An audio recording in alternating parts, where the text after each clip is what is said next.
Hello, I am Dr. Mirela Cerneanu, and I welcome you to the Wellness Optimizing Warrior MD podcast, the WOW MD podcast. I am not your typical wellness coach, and this is not a typical wellness podcast. Here, I'll discuss educational facts about health, hormones, intimacy, anti-aging, and beauty trends, all very hot topics, to empower you to make great choices when it comes to your health and to your body. I want you to go, wow, I did not know that. Or, wow, this is going to make a great difference for me. Our healthcare system is broken and it needs a revolution. You and I can start one today. I am willing to share my knowledge with the world if you're willing to listen. Let's get started. Hello, and welcome back to another episode, which is continuing the theme of clean, healthy eating and is going to focus on the reality of food addiction. Now, if you think, well, I don't need to listen to this episode, I'm not addicted to the foods I eat, I am doing this podcast episode because I'm pretty sure all of us are addicted. Obviously, not to all the foods that we eat, but some of the foods that we eat. So if not to help yourself, then maybe continue listening to possibly help someone else close to you that is possibly suffering from food addictions. So why talk about food addiction at all? Because it's a reality and not a myth, and because it is affecting all of us at some point in our lives, if not every day. Let me start this episode with two typical types of patient stories that I hear, and some of you might identify with these. The first one sounds something like this. Doc, I have been eating the same foods in the same way. My diet has not changed, I swear. My exercise has not changed. Actually, I've been increasing it, and I don't know why I started putting on weight. Or another type of story that I get is something like, Doctor, I don't know what is happening. I suddenly feel like something has changed in my body. I've been feeling terrible. I have been to all these other doctors. No one knows what is wrong with me. Every doctor I see tells me all my labs are normal, that I'm likely depressed. And I know I'm not depressed. I just don't feel well, and I'm depressed over my health issues.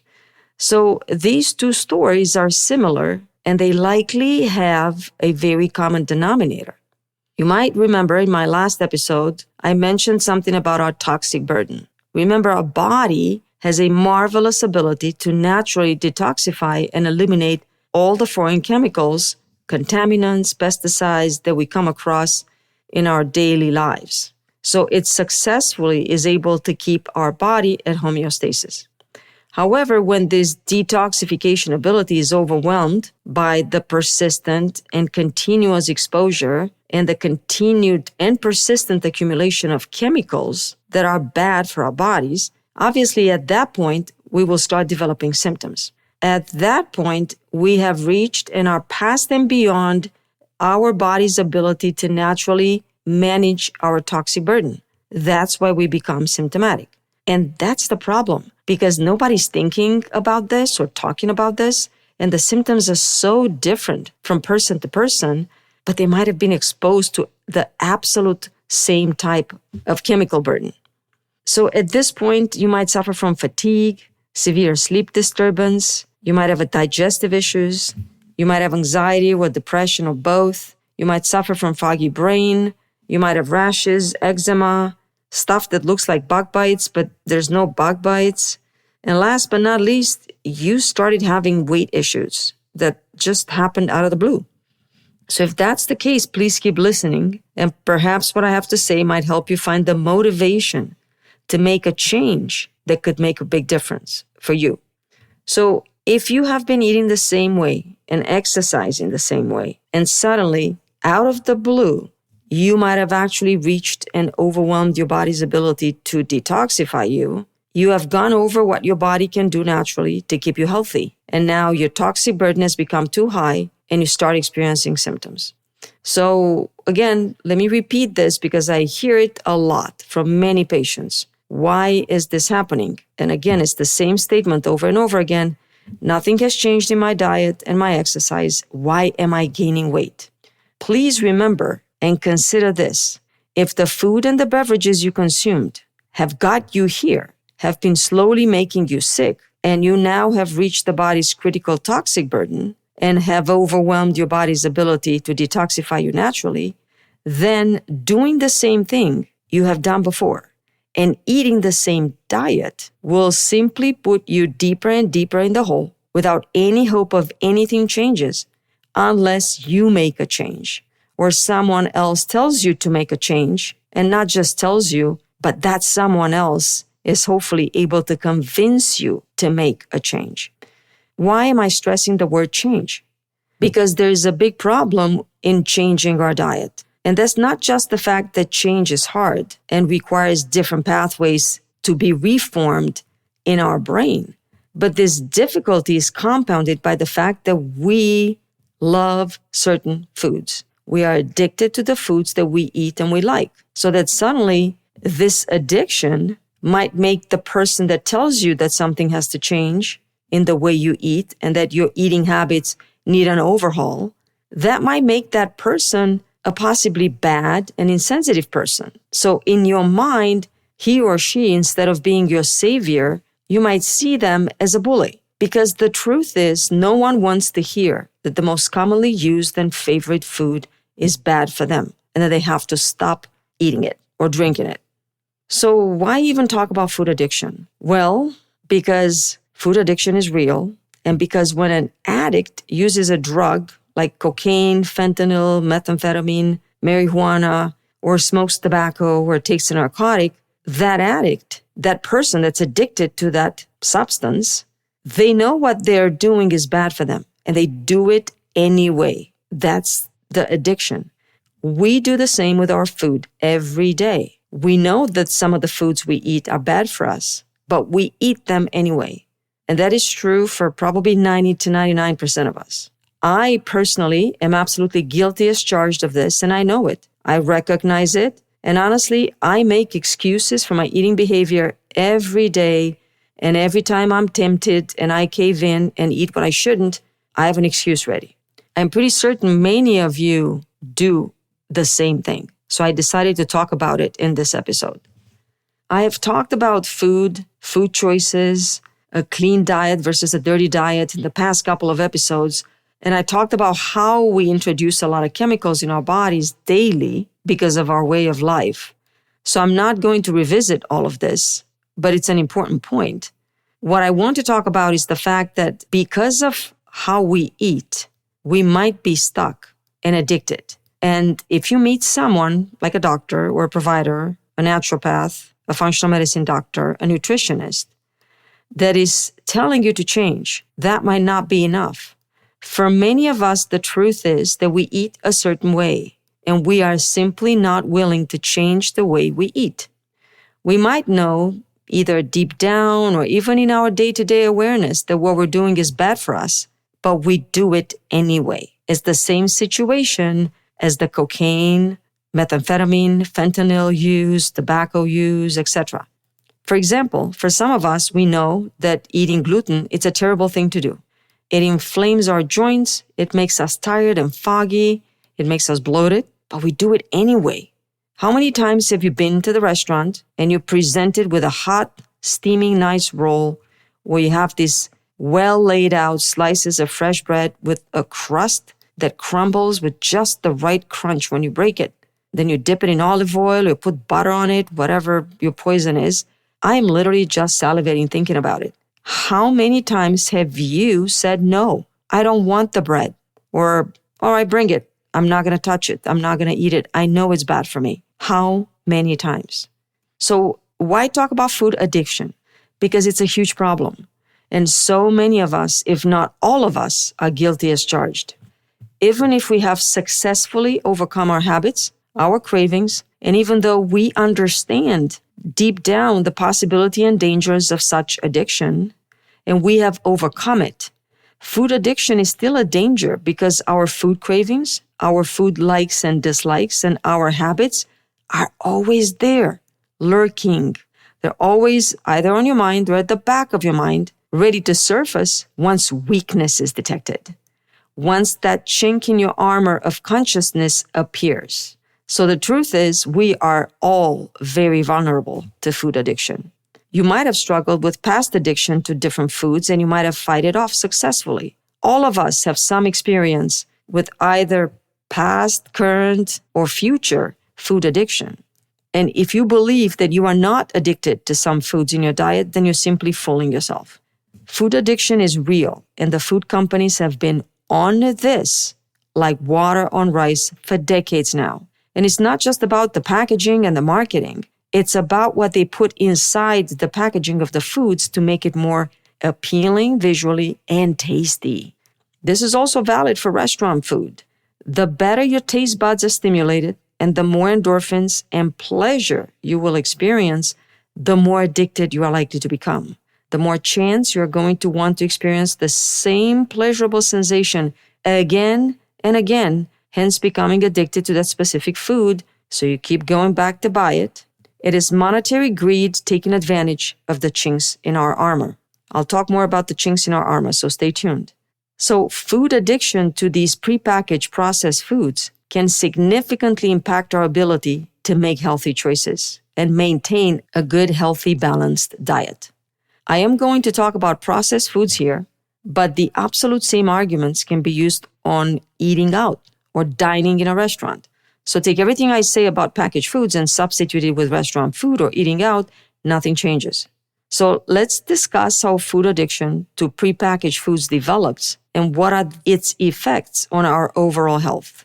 First of all, what are the reasons we become addicted to some foods, like processed foods? Why focus on the processed foods? The answer is very simple. They might be worthless for us. They lack nutrient density. Almost all processed foods are low in essential nutrients like vitamins, minerals, fiber, and antioxidants. Do not confuse these processed foods with actual food, because consuming almost exclusively these nutrient-poor foods will lead to deficiencies and imbalances in your diet, creating the auspicious environment for metabolic disease and weight gain, or for becoming overweight and undernourished. So the term undernourished suggests thin, but the reality is that most obese Americans are undernourished. They don't have the appropriate vitamins and minerals. So let's talk about the top 5 reasons these processed foods create addictive eating behaviors. Number 1, processed foods and restaurant foods have a highly palatable nature. They are designed and created to be highly palatable. That means they're very tasty. They're meant to stimulate your taste buds like crazy by combining fats, sugars, and salts in specific ratios to stimulate and light up your brain like a switchboard and fire up the brain's reward centers, releasing a lot of dopamine and serotonin. So make you feel like you're in heaven, at least food heaven. These highly palatable foods, which are often very rich in fat, sugar, and salt and sugar, will trigger chemical reactions in the brain that induce these feelings of pleasure and satisfaction. The intense flavors and textures of these foods will also create a pleasurable eating experience that triggers cravings and increases the serious risk of overconsumption. How many times have I discussed this with a patient and I was told, I cannot stop eating X food, these potato chips or the candy, and I'm guilty as charged. Sometimes my husband asks me, do I need to take away the box of truffles? And I always say, yes, please, take it away. It's really hard to stop after 2 truffles. The same is true for restaurant food. The recipes and ingredients in your food will be selected and prepared to keep you coming back for more. Otherwise, it will be an untenable and unsustainable business practice. All the recipes and foods are conceptualized, prepared, and presented in a way that stimulates your taste buds, your visual and smell sense, and they're designed to create a pleasurable experience, the same as processed foods. Do you have favorite restaurants that you go to? Do you have restaurants where when you go, you order the same food and the same stuff on the menu every time you go? I know I do. So highly palatable was number 1. Number 2, the processed foods have addictive ingredients in them. They are very likely to contain additives like artificial flavors, colors, preservatives, and super high levels of sugar, salt, and unhealthy fats. All these ingredients can have addictive properties, leading to cravings and compulsive eating behavior, very similar to those seen in substance addiction. Now, at least when you buy a packaged food, all the ingredients are listed on the box when you buy it. However, consider the fact that in a fancy restaurant, they don't always list absolutely all the ingredients that are used to cook your food. They don't list the machinery employed in the process, what type of pan they used, what temperature they used, what oils are used. You get where I'm going with this, right? You've listened to my previous episodes. You know where I'm going. You eat out believing you're eating healthy, but you don't always know if you really are. And when you eat out, consider the fact that there are a lot of variables outside of your control. And if you have a great experience and enjoy your food at that restaurant, that recipe, a lot, you will want to come back. You will rave about your experience to others, driving business to the restaurant. So the restaurant is not going to be about making you healthy. The restaurant food is going to be about making you have a pleasurable eating experience so you can come back and spend more money. That is the stark reality and the truth. So let's keep going. Number 3, these processed foods and the restaurant foods can and will impact our brain chemistry. The consumption of processed foods and restaurant foods that are high in sugars and fats can and will affect our neurotransmitters in the brain, specifically dopamine, which is involved in the reward and pleasure sensation. What is worse, over time, our brain may develop tolerance to these foods, requiring higher levels to achieve the same satisfaction, very similar to drug tolerance in addiction processes. You will have to eat more of the same food to get the same pleasure as you used to experience. That is the perfect setup for weight gain and obesity. Number 4, the consumption of these processed and addictive foods will create challenges in making healthy choices in the future. Why and how does food addiction to processed foods or restaurant foods impair our ability to make healthy choices and maintain a balanced diet? Well, because cravings for these addictive foods can become so strong, they will override our rational decision-making processes, making it difficult, if not impossible, to resist temptation and to deny ourselves what we want right then and there, and instead opt for healthier alternatives. That will become impossible. And number 5, last but not least, I'd like to discuss the emotional and psychological impact of these addictive processed foods. Food addiction to processed foods can also have very negative emotional and psychological effects. Many of us experience guilt, shame, and a significant sense of loss of control over eating habits.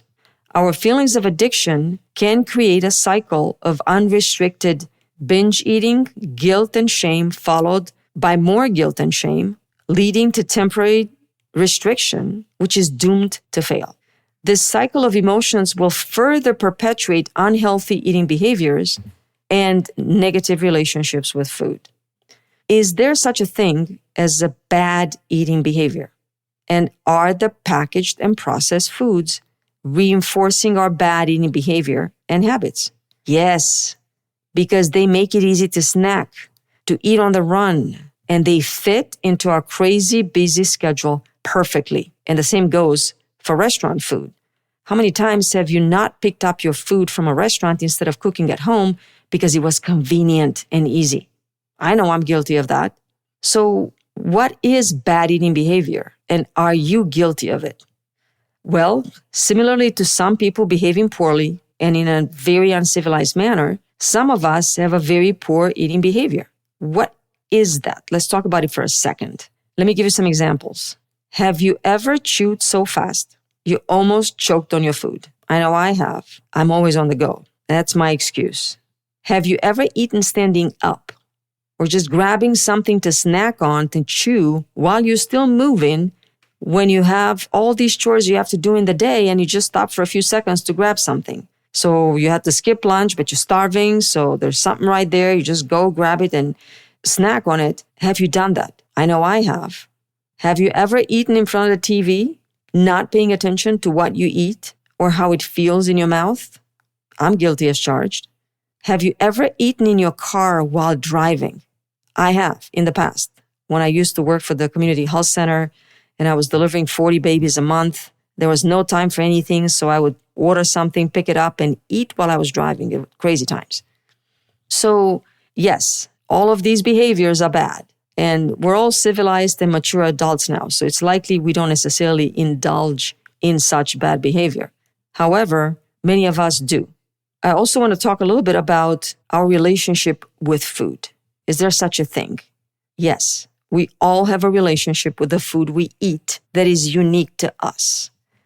Does that matter? Well, yes. If your daily life is stressful, full of difficult relationships that suck your energy out of you, leave you dry at the end of the day, or if you have job or career stress, or if you're studying in school and have to work to support yourself and pay the expensive tuition, getting more and deeper into debt, and you're stressing over it night and day, and those are just a few examples, then of course you will be tempted so easily to reach out for a packaged protein bar, chips, cookies, other sweets, salty foods that will make you feel better quickly, allow you to handle the stress, the negative feelings, or so you think. All of these processed foods you eat on the spur of the moment when the need hits you like a hammer, you will wake up immediately and feel more alert and you're able to tackle the next few hours without crashing. They will lift your spirits almost instantly. So how can you not become addicted to them? And first of all, why do we need to worry about food addiction? Well, because it's got major negative health consequences. Our food addiction to processed and restaurant foods can contribute to weight gain, obesity, metabolic disorders, and chronic health conditions like diabetes, cardiovascular disease, and inflammation, ultimately leading to cancer. The truth is, the more complex and fancy our diet has become, the more ill we are and the more cancer we diagnose. All of these foods, the prepackaged foods, some of the restaurants' foods, absolutely lack the major basic nutrients needed for optimal health. And the excess repetitive consumption of these foods will lead to nutrient deficiencies and imbalances in the human body. So how do we fix it? Well, first, you have to understand the problem. Next, you have to accept that you might have a problem. Otherwise, it is pointless to try to solve this because you will fail and you will be back to where you started in no time. So we need to break the cycle that leads to food addiction. So how do we do that? Let me give you some strategies that I learned and that might be successful and help you in breaking the food addiction or the bad habits. Number one, we need to recognize and address food addiction to processed and restaurant foods. Obviously, this requires awareness, self-reflection, and maybe support from like-minded individuals. Sometimes it's a healthcare professional or a counselor. Sometimes it's someone close to you that says, hey, listen, you're eating this food way too much. Maybe you're addicted to it. Number two, we need to develop strategies like mindfulness, building healthier eating habits, seeking therapy or support groups, maybe gradually reducing consumption of processed foods, which can help break the cycle of addiction. Number three, we need to identify our trigger foods. You need to recognize which processed foods or restaurant foods trigger your cravings and your addictive eating behaviors. Some people have success with keeping a food journal to track their consumption patterns and identify specific triggers that way. I don't need a journal. I will tell you mine. The Ferrero Rocher chocolates, Nutella, any cheese or cheese crackers that you eat with cheese that are very fancy and have baked in nuts, seeds, or even fruit sometimes. So these are my food addictions. Number four, we need to focus on increasing intake of nutritious and nourishing foods. If we focus on increasing nutrient-dense foods, which provide us with the essential vitamins, minerals, fibers, and antioxidants, we can help satisfy our body's needs and reduce cravings for processed and restaurant foods. Always work and plan and discover healthier alternatives to your favorite processed foods. For example, Consider swapping your potato chips for air-popped popcorn, or consider swapping your very sugary desserts or cookies for a fruit salad. Maybe swap the soda or the power drink for a fruit-infused water or an herbal tea. Instead of a sandwich with deli meats, cheese, and bread, choose to make a salad and use a homemade vinaigrette with olive oil and balsamic. I could go on, but this is not what the podcast is about. Let me keep going with what other strategies I can suggest to break food addiction. Number 5, we need to stock up on whole foods. We need to fill our pantries and fridges with whole unprocessed foods. Fruits, vegetables, whole grains, lean protein, nuts, and seeds. If we have healthy options readily available, and if we have them easy to prep and prepare, and we know the recipes ahead of time, they can make it a lot easier to resist processed foods. We now have alternatives that we know are better, and we know that these alternatives are going to make us healthy, not sick. Number 6, we need to plan and prep our meals. Yes, that means plan your meals ahead of time and prep the ingredients beforehand so they are ready to make cooking nutritious meals much more convenient. And maybe it becomes a meditative, pleasant, and engaging experience. So you maybe will enjoy cooking rather than eating out. Also, having a meal plan reduces the temptation to reach for processed foods out of convenience, or it can help you avoid deciding on the spur of the moment to order and pick up restaurant food. Number 7, we need to always consider moderation and balance. Strive for balance in your diet by including a variety of foods, allowing for flexibility and enjoyment without restriction or guilt. But at the same time, practice portion control. Try being mindful of portion sizes. Avoid eating directly from a large package or a large container. Put it in a small bowl. Put it on a smaller plate. That will help you regulate portion size. Maybe for some people, number 8, they need to consider a gradual reduction. Instead of completely cutting out all processed foods at once, which is a huge overhaul in someone's diet and a huge commitment. And some people do that, they never look back. But the majority of people who try to do that come right back to where they were when they started in less than 6 months. So instead of completely cutting out all the processed foods, risking a quick rebound, try to gradually reduce their consumption. Start eliminating them one by one. Set realistic goals. Start replacing your processed items and your restaurant cooked food with wholesome, fresh food alternatives. Start thinking ahead on what you can replace and what's the alternative. Number 9, and this is super crucial, we need to stay hydrated. Many times, thirst can be mistaken for hunger or cravings by our brain. So make sure to stay hydrated throughout the day by drinking water, unsweetened iced tea. Consider vitamin powder that would flavor your water and provide you nutrients. Consider fruit-infused water that stimulates your health buds. Consider an herbal tea to help reduce your cravings for processed foods. Number 10, we need to practice mindful eating more and more. We need to pay attention to the hunger and the fullness cues, as well as to the taste, texture, and satisfaction each meal provides. We treat food as a source of pleasure many times, not really thinking about the nutritious value and the fact that the food is actually information for our body. If we tune into mindful eating, it can also help us tune into our body's signals and prevent mindless consumption of processed foods. Number 11, we need to try practicing mindful awareness and being mindful of our emotions and thoughts when stress hits.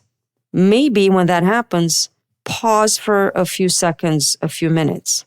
Acknowledge the feelings you're having without judgment and understand that reaching for processed foods at that moment, it will not be a solution to reducing your stress. Avoid emotional eating. Many of us turn to food to cope with stress, with anxiety, with boredom, or other emotional triggers. we use food as a temporary source of comfort or a distraction. And this is the first step, mindful awareness of our emotions. Avoid seeking instant relief from stress with mindless eating, and instead address the stress impact with stress management techniques. And this takes me to number 12. We need to practice stress management constantly, as stress can often trigger cravings for comfort foods and processed snacks. So find healthy ways to manage stress, such as a deep breathing technique, a gentle stretching exercise, a quick 5 minutes of meditation, maybe some yoga poses that you can do right next to your desk or workspace for a few minutes. Maybe take a stroll for 5 to 10 minutes outdoors in the sun, maybe even in the rain. I love the rain. Don't have much of that in California. Well, more of it lately, but that's unusual. It will help you break the cycle of mindless work, stress. And number 13, I keep going. Would you think I'm almost over? I am almost over. We need to consider mindful distractions from eating. We do need to distract ourselves from the stress-induced cravings by engaging in activities that shift our focus away from food. Maybe instead of going for a food snack, try reading a book, calling a friend for a chat, practicing a hobby, getting up and stretching for 5 minutes, playing with your pet, or going for a walk to redirect your thoughts. Number 14, we need to create a supportive environment for ourselves. For example, try and surround yourself with a positive and supportive environment that encourages healthy eating habits. Try to limit, or if you can, ban the presence of processed foods in your home, maybe even in your workplace to reduce temptation. It could be life-changing for you, colleagues, and coworkers. That is harder to do at work unless you are in a leadership position because you have no control over other people. Now, since I am the doctor and I own my own practice, there are certain things that I constantly make comments if I see them in my lunch break room, and I actually ban donuts. My team knows I hate donuts, not because they taste bad, but because they're horrible for our health.